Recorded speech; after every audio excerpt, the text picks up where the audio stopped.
మీరు అనుకుంటున్నారు దేవుడు నన్ను విడిచిపెట్టాడు అని మీరు అనుకుంటున్నారు. అలాగనే దేవుడు నన్ను మర్చిపోయాడని మీరు అనుకుంటున్నారు. అలాగనే ఎంతకాలము దేవుడు నాకు విముఖుడై ఉంటాడు అని మీరు అనుకుంటున్నారు. అలాగే ఎంతకాలం నేను నా మనసులో చింతపడతాను అని మీరు అనుకుంటున్నారు. ఎంతవరకు నా హృదయంలో నేను దుఃఖాక్రాంతుడుగా ఉంటాను అని మీరు అనుకుంటున్నారు. ఎంతవరకు ఈ శ్రమలన్నీ నేను సహించాలి, ఇంకా ఎంతకాలం నేను వెయిట్ చేయాలి దేవుడి కోసం అని ఈరోజు మీరు ఎంతో ఆలోచన కలిగి ఉన్నారు. ఈ వీడియో ద్వారా దేవుడు నీతో మాట్లాడబోతా ఉన్నాడు. ఆత్మ చెబుతున్న మాట చెవి కలిగిన వాడు వినుగాక. అశ్రద్ధ చెయ్యవద్దు, అలాగే నెగ్లెక్ట్ చేయవద్దు, లేకపోతే నాకు సంబంధం లేదని అనుకోవద్దు. నీకే సంబంధం. నువ్వు ఏ ప్రాంతంలో ఉన్నా, ఏ ప్రదేశంలో ఉన్నా దేవుడు నీతోనే మాట్లాడాలని అనుకుంటున్నాడు. మీరు అనుకుంటున్నారు దేవుడు నన్ను విడిచిపెట్టాడు, ఎంతకాలం దేవుడు నన్ను విడిచిపెడతాడు, ఎంతకాలం దేవుడు నాకు విముఖుడుగా ఉంటాడు అని మీరు అనుకుంటున్నారు. ఎంతవరకు నేను సహించాలి, ఎప్పుడు నాకు విమోచన కలుగుతుంది అని మీరు అనుకుంటున్నారు. ఈ ఒక్క అధ్యాయం చదివితే నీ ప్రశ్నలకు జవాబు దొరుకుతుంది.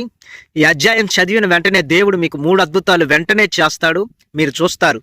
ఒకటి ఏంటి అంటే, మీరు గెలుస్తారు. అనగా ఇప్పుడు దాకా ఓడిపోయి ఉన్నారు. సో దేవుడు నిన్ను గెలిపిస్తాడు. ఆయన నిన్ను గెలిపించి నిన్ను విజయ పదమున నడిపిస్తాడు. అలాగనే చీకట్లో ఉన్న మీ కన్నులకు దేవుడు వెలుగును కలుగు చేస్తాడు. అలాగనే దేవుడు నీకు మహో ఉపకారములను చేస్తాడు. ఉపకారములు కాదు, మహో ఉపకారములు. అనగా ఏంటి అంటే, దేవుడు నీకు చేసే మహో ఉపకారములు ఎంతో గొప్పవి. కీర్తన గ్రంథం 13వ అధ్యాయాన్ని మీరు చదవండి. పేజీ నెంబర్ 457 పాత నిబంధన. సో బైబిల్ గ్రంథంలో పాత నిబంధనలో పేజీ నెంబర్ 456. అయితే దేవుడు నన్ను విడిచిపెట్టాడని మీరు అనుకుంటున్నారు. ఎంతవరకు ఈ చింతలు, ఈ వేదనలు, బాధలని మీరు బాధపడుతూ ఉన్నారు. అయ్యో, ఇంకెంతకాలం ఈ అప్పులు కట్టాలి, ఇంకెంతకాలం ఉద్యోగం కోసం ఎదురు చూడాలి, ఇంకెంతకాలం వివాహం కొరకు ప్రార్థన చేయాలి, ఇంకెంతకాలం ఒక మంచి ఇల్లు కోసం ఎదురు చూడాలి, ఇంకెంతకాలం ఫైనాన్షియల్ బ్లెస్సింగ్స్ కోసం ఎదురు చూడాలి, ఇంకెంతకాలం దేవా నీ పిలుపు కొరకు, నీ దర్శనం కొరకు నేను ఎదురు చూడాలి, ఇంకెంతకాలం నేను సహించాలి, ఇంకెంతకాలం నేను ఓర్చుకోవాలి, ఇంకెంతకాలం నేను ఎదురు చూడాలి, ఇంకెంతకాలం దేవుడు నా ప్రార్థన వినడు, దేవుడు నాకు విముఖుడుగా ఉంటాడు, ఇంకెంతకాలం పగలు రాత్రి నేను కష్టపడుతూ కన్నీళ్లతో నా జీవితాన్ని నేను వెలబుచ్చుకోవాలి అని అనేకమైన ప్రశ్నలు మీ హృదయంలో దేవుడి పట్ల మీకున్నాయి. మీకు కలిగిన ప్రశ్నలు మనుషులకు వేసేవి కాదు, దేవునికి వేసేవి. అయితే మీరు అనుకుంటున్నారు దేవుడు నన్ను విడిచిపెట్టాడు, ఎంతవరకు నేను సహించాలి, ఎప్పుడు నాకు విమోచన కలుగుతుందని మీరు బాధపడుతూ ఉన్నారు. అలా బాధపడుతున్న నా ప్రియమైన సహోదరుడా, ఈ రోజు నా యొక్క వాక్యం ద్వారా దేవుడు నీతో మాట్లాడబోతా ఉన్నాడు. ఎంతవరకు దేవుడు ఎంతకాలానికి దేవునికి జవాబు ఇవ్వబోతున్నాడు, ఎంతవరకు దేవుడు నిన్ను పరీక్షిస్తాడు, ఈ యొక్క వీడియో ద్వారా మీరు తెలుసుకోబోతా ఉన్నారు. అంత మాత్రమే కాకోకుండా మంచి వర్తమానాన్ని మీరు వినబోతున్నారు. దానికంటే ముందుగా ఈ యొక్క వీడియోని సేవ్ చేయండి, లైక్ చేయండి, షేర్ చేయండి. అలాగనే ఈ ఛానల్ని సబ్స్క్రైబ్ చేయండి. హై పాయింట్స్ ఉంటాయి, వెంటనే హై పాయింట్స్ ఇవ్వండి. అలాగే వాక్యం వింటుండగానే ఒక కామెంట్ చేయండి. ఒక పాజిటివ్ కామెంట్ ఏంటి అంటే, నేను గెలిచాను అని మీరు కామెంట్ చేయండి. మరి ఎన్నో సంవత్సరాల నుండి మీరు ఓడిపోతూ వస్తున్నారు. పరీక్షల్లో ఓడిపోయారు, కుటుంబ పరంగా ఓడిపోయారు, ఆత్మీయ జీవితంలో పడిపోయారు, కృంగిపోయారు. ఎన్నో పరిస్థితుల్లో మీరు ఓడిపోయిన పరిస్థితి అనేది ఈ రోజున మీ జీవితంలో ఉంది. కానీ ఈ యొక్క వాక్యం ద్వారా దేవుడు నిన్ను గెలిపించబోతా ఉన్నాడు. సో ఆలస్యం లేకుండా మనం వాక్య ధ్యానంలోకి వెళ్దాం. కీర్తన గ్రంథం 13వ అధ్యాయం. మొదటగా మనం మొదటి నుంచి ధ్యానం చేసుకుందాం. కీర్తన గ్రంథం 13వ అధ్యాయాన్ని. తదుపరి మనం ఒక్కొక్క వచనాన్ని మనం డెప్త్గా ధ్యానం చేసుకుందాం, చదువుకుందాం. చూడండి, ప్రధాన గాయకునికి దావీదు కీర్తన. యెహోవా ఎన్నాళ్ళ వరకు నన్ను మర్చిపోవుదు, నిత్యము మరిచెదవా? నాకెంతకాలం విముఖుడువై ఉందు, ఎంతవరకు నా మనసులో నేను చింతపడుదును, ఎంతవరకు నా హృదయంలో పగలంతయు దుఃఖాక్రాంతునై ఉందును, ఎంతవరకు నా శత్రువు నా మీద తన్ను హెచ్చించుకొనును.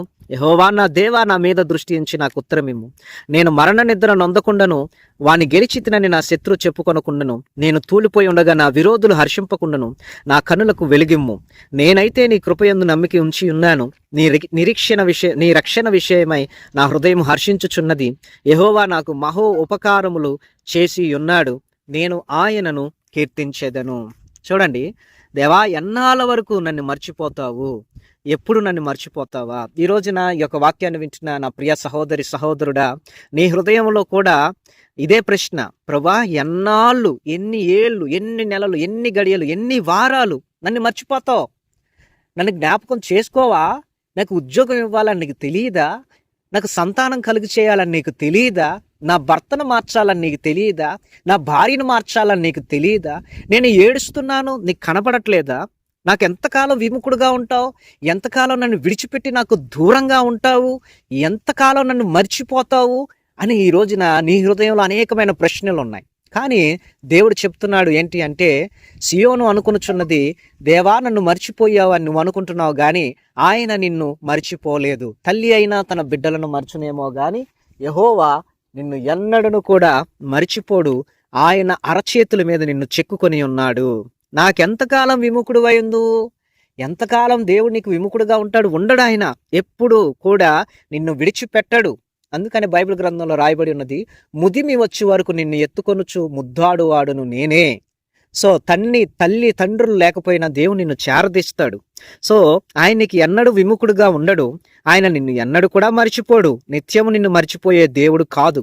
కానీ దుఃఖంలో, వేదనలో, బాధల్లో నువ్వు ఈ మాటలు పలుకుతూ ఉంటావు. ఎంతవరకు నా మనసులో నేను చింతపడుదును, ఎంతవరకు నా మనసులో నేను చింతపడుదును, ఎంతవరకు నా హృదయంలో పగలంతయు దుఃఖాక్రాంతున్నై ఉందును. చూడండి, నీ మనసులో నువ్వు ఎంతో కాలం నుండి చింత కలిగి ఉన్నావు.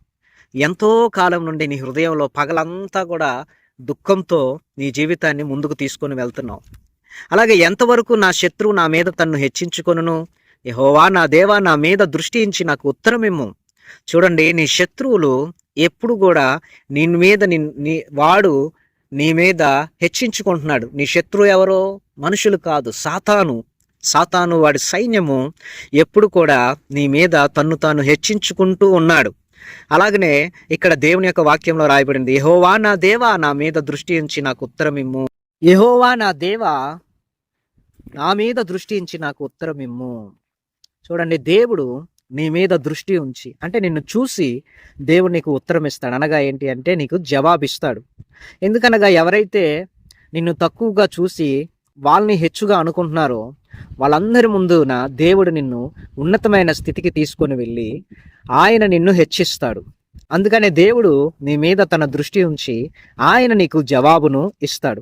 నేను మరణ నిద్ర నొందకుండాను, వాని గెలిచితినని నా శత్రువు చెప్పుకొనకుండాను, నేను తూలిపోయి ఉండగా నా విరోధులు హర్షింపకుండాను నా కనులకు వెలిగిమ్ము. చూడండి, నీ శత్రువు ఎప్పటికీ కూడా నిన్ను గెలవలేడు. అలాగనే ఈ యొక్క కష్టాల్లో, వేదనల్లో, బాధల్లో కూడా నీవు మరణాన్ని పొందుకోవు. మీరు అనుకుంటున్నారు, అయ్యో నేను చచ్చిపోతానేమో, అయ్యో నాకు ఇక జీవం ఉండదేమో, ఈ క్యాన్సర్ని నేను జయించలేక చచ్చిపోతానేమో, ఈ ఎయిడ్స్ని నేను జయించలేక చచ్చిపోతానేమో, ఈ రోగాన్ని నేను జయించలేక చచ్చిపోతానేమో, లేకపోతే నా పగవారు నా మీద పగబట్టి నా శత్రువులు నన్ను చంపేస్తారేమో, లేకపోతే రోడ్డు మీద వెళ్తున్నప్పుడు యాక్సిడెంట్ అయ్యి నేను చచ్చిపోతానేమో, మరణ నిద్ర నేను పొందుతానేమో అని మరణ భయంతో నువ్వు ఉన్నావేమో. వాడు సాతానుడు నీ మీద గెలుస్తాడని నువ్వు అనుకుంటున్నావేమో. నువ్వు తూలిపోయి ఉండవచ్చు, నీ విరోధులు హర్షిస్తూ ఉండవచ్చు, కానీ దేవుడు నీ కనులకు వెలుగునిచ్చి నీకు దేవుడు జీవాన్నిచ్చి నీవు బ్రతుకున్నట్లుగా దేవుడు చేస్తాడు. ఎవ్వరు కూడా గెలవరు, నీవే దేవుని సన్నిధానంలో గెలుస్తావు. జయధ్వజమైన దేవుడు యెహోవా నిస్సీగా నీకు జయాన్నిచ్చి ఆయన నిన్ను జయ పదమును నడిపిస్తాడు. కాబట్టి అన్ని విషయాల్లో నువ్వు గెలుస్తావు. దేవుడు నీకు సహాయం చేస్తాడు. ఏ రోగము, ఏ హానికరమైనది నీకు ఎన్నడూ కూడా హాని చెయ్యదు. నీవు చనిపోవు, నీవు నిండు 100 ఏళ్ళు బ్రతుకుతావు. హాస్పిటల్లో నీ భర్తో, నీ భార్యో, లేకపోతే చంటి బిడ్డలో మరణ పడక మీద ఉండి చావు బ్రతుకుల మీద కొట్టుకులాడుతూ వాళ్ళని బ్రతికించమని నువ్వు ప్రార్థన చేస్తున్నావేమో, లేకపోతే నువ్వే బ్రతికించమని దేవుణ్ణి అడుగుతున్నావేమో. మరణ నిద్ర అనేది నీకు రాదు. యేసు నామములో ఆ శాపం నీ మీద తొలగిపోతుంది. నువ్వు ఖచ్చితంగా విడుదల పొందుకుంటావు. ఈ యొక్క వాక్యాన్ని వింటున్న కొంతమంది నిజంగానే మీరు వింటున్నారు ఈ యొక్క మాటలు. నా సహోదరుడా, దేవుడు నీతోనే చెప్తున్నాడు. సో నువ్వు నాకు ఫోన్ చేసి చెప్పు సాక్ష్యాన్ని. ఖచ్చితంగా దేవుడు నిన్ను స్వస్థపరుస్తాడు. ఆయన నీకు దర్శనంలో కనబడి నిన్ను బాగు చేసి ఆ మరణాన్ని నీ యొద్ద నుండి దేవుడు తొలగించబోతా ఉన్నాడు. నాకు ఫోన్ చేసి సాక్ష్యాన్ని చెప్పు, దేవుడు నీ జీవితంలో జరిగించబోతున్న కార్యాన్ని. అలాగనే నేనైతే నీ కృపయందు నమ్మికించి ఉన్నాను, నీ రక్షణ విషయమై నా హృదయం హర్షించుచున్నది. దేవుని కృప మీద మీరు నమ్మకం ఉంచండి. ఆయన రక్షణ విషయంలో మీరు హర్షిస్తూ ఉండండి. అలాగనే యెహోవా నాకు మహో ఉపకారములు చేసి ఉన్నాడు. దేవుడు నీకు అనేకమైన ఉపకారములు చేయబోతూ ఉన్నాడు. నీవు ఆయన్ని కీర్తించాలి, నీవు ఆయన్ని గణపరచాలి, నీవు ఆయన నామాన్ని స్తుతించాలి. దేవుడు నీకు అనేక మహో ఉపకారములు చేయబోతూ ఉన్నాడు. నీవు చేసిన ఉపకారములకు నేనేమి చెల్లింతును? వేలాది నదులంత విస్తారమైన తైలాన్ని నీకు ఇచ్చినా, లేకపోతే గర్భఫలమైన నా జ్యేష్ఠపుత్రుడు నీకు ఇచ్చినా అది తీరునా, అది చాలునా అన్నట్టుగా ఒక పాట ఉంది. నిజంగానే దేవుడు నీకు ఎన్ని ఉపకారములు చేయబోతున్నాడంటే, నిజంగా ఒక వారం 10 రోజుల్లో దేవుడు నీకు ఒక మంచి ఉద్యోగాన్ని ఇచ్చి నీకు ఉపకారం చేయబోతున్నాడు. వెళ్ళిపోయిన నీ భర్తను తీసుకొచ్చి నీకు ఉపకారం చేయబోతున్నాడు. ఆయన మంచివారికి, చెడ్డవారికి అందరికీ కూడా సమానంగా ప్రతిఫలాన్ని ఇస్తాడు.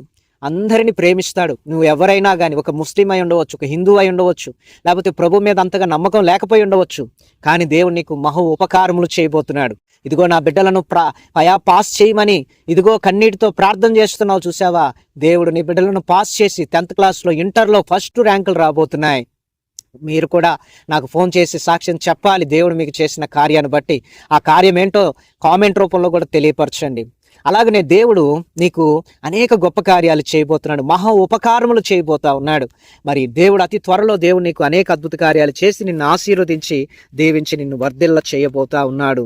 సో ఈ యొక్క వాక్యము మీరు కూడా ప్రతిరోజు ఉదయం సాయంత్రం ఒక వారం రోజులు ఈ కీర్తన గ్రంథం చదువుతూ ధ్యానం చేసుకుంటూ ఉండండి. ప్రభు మీతో మాట్లాడి మిమ్మల్ని బలపరిచి ఆశీర్వదించును గాక. Amen, amen. ఆఖరిలో నేను ఒక ప్రార్థన చేయబోతున్నాను. కొన్ని ప్రాముఖ్యమైన ప్రకటనలు ఉన్నాయి, వాటిని వినండి. ప్రార్థన కొరకు ఈ 2 నెంబర్లకి సంప్రదించండి. వాట్సాప్ ద్వారా మీ ప్రార్థన అవసరాలు తెలియపరచండి. సబ్స్క్రైబ్ చేయండి, లైక్ చేయండి, షేర్ చేయండి, కామెంట్ చేయండి. హై పాయింట్స్ ఏమంటే డిస్క్రిప్షన్ ఒకసారి చెక్ చేయండి. టీవీలో పెట్టుకొని కూడా ప్రతిరోజు యొక్క మాటలు వింటూ ఉండండి.